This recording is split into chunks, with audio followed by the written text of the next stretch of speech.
Have you ever felt that you didn't exactly fit in? Well, think about how it would be going through high school not feeling like you fit in. Well, that was basically my experience. In fact, when I went to my principal to get his recommendation because I did so well on the board scores, he said the only thing he could recommend me for was reform school.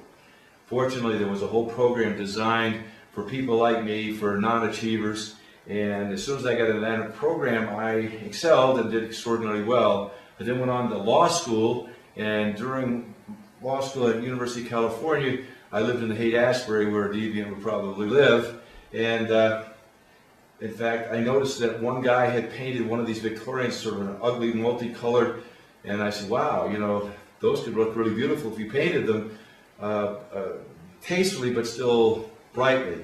And so we started a company, Rob Castle, Bill Raymond, and myself, and it was called Hawthorne Stone, and in 3 years we did 156 Victorians, fixed them up, restored them, and they became basically, after that time, they became known as the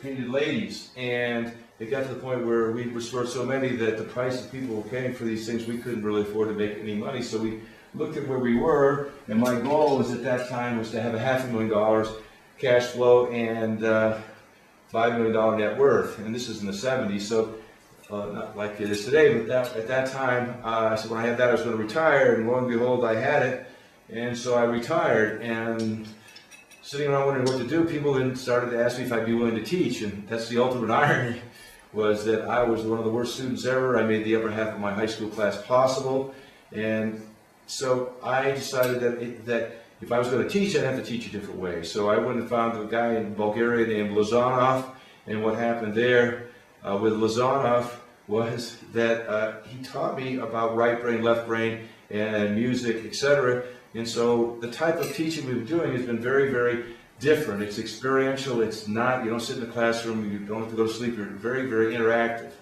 And so that's what I've been doing the rest of my life now. And now we've come up with this thing called the Positive Deviant Network. And the Positive Deviant Network is exactly that. It's dealing with the bell curve. I'm sure most of you have heard of the bell curve. And if you look at the bell curve, people really think that, you know, that everything falls under the bell curve. Well, that's not exactly true. We've got 99.7, okay, 2% of everything falls under the bell curve. But there is a 0.14% that are over here, and there's another 0.14% that are over here. Now, this is the positive side, and this is the negative side. And what the positive people are seeing things differently, doing things differently, and making a positive contribution. Now, the ones over here are seeing things differently, doing things differently, and they're not making a positive contribution, they're making a negative one. And most of these people are in jail, or should be. And so I thought, what would happen if I could get these positive deviants who think differently, act differently, and brought them together in a network, and see if we could make some positive difference in the world. Because there has to be a better way, and the people that are doing it better are those people out here. It's different, and it's different better.